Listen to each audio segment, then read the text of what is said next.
Here's something interesting. In many ways, Hillary Clinton and Bernie Sanders, the two remaining Democratic presidential nominees, are pretty similar. And in some ways, they could not be more different. Now, yesterday, both Bernie and Hillary joined these Verizon workers that are on strike on a picket line in New York City. Hillary Clinton appeared yesterday on 42nd Street. She shook hands with different strikers who cheered her. She encouraged Verizon to resume the talks that were now suspended. And she said, quote, "I believe in collective bargaining in good faith. I believe in unions being the voice for working people." So that's Hillary. Okay. Bernie also showed up and cheered on the strikers. And he said, quote, "This is just another major corporation trying to destroy the lives of working Americans. And today, you're standing up not just for justice for Verizon workers, but for more than that as well." So similar rhetoric, similar actions, but the two candidates are very different in terms of their history with Verizon. And Lewis, I'm guessing you have a sense of where this is going. The Hillary Clinton campaign has received tens of thousands of dollars from Verizon executives and lobbyists. Verizon has given between $100,000 and $250,000 to the Clinton Foundation. Verizon paid Hillary Clinton a $225,000 speaking fee for one speech she gave in May of 2013. For comparison, Bernie's entire household income, meaning he and his wife's income in 2015, was $205,000. Hillary Clinton received one speaking fee from Verizon for $225,000 a few years ago. And also the Clinton Foundation actually is partnered with Verizon, which is notoriously opposed to unions. There's no secret that Verizon does not like their workers to unionize. So let's really analyze this. If Hillary and Bernie both say that they support the protesters, that they are pro-union, that they want the labor talks to resume, they have the same public position.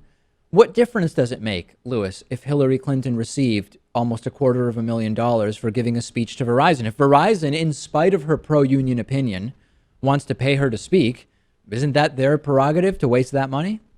It is. But just because a candidate says that their opinion on something is A, B, or C, it could still be, X, Y, Z, right? It could be. And there's a counter movement which is pointing out that, wait, let's not just look at Hillary Clinton's history with Verizon, because Bernie Sanders has been hugely implicitly supportive of Verizon.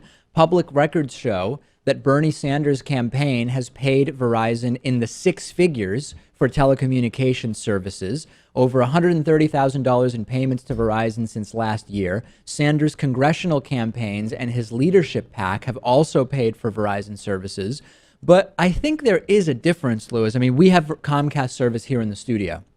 And the reason we have that It's because we have no choice. is because the alternatives were internet service that is far too slow for what we do, or if we wanted like a custom fiber install, it was going to be something like $1,000 a month, which we just can't afford. So what options do we have at the $150 reasonably fast level?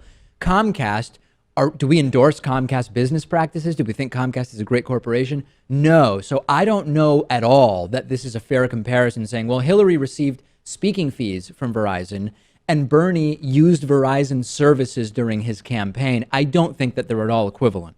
No. And Hillary has a history of saying one thing and voting a different way. You can hate on me all you want for that, but that's the truth. So send me your thoughts on this. If their public positions are the same, if their platforms on these issues are similar, then what should we really think of when we think of Hillary Clinton's speech 3 years ago to Verizon, which she was paid for? Send me your thoughts. Varying degrees of opinion in the audience. Let me know your thoughts on Twitter. I'm on Twitter at @DPakman.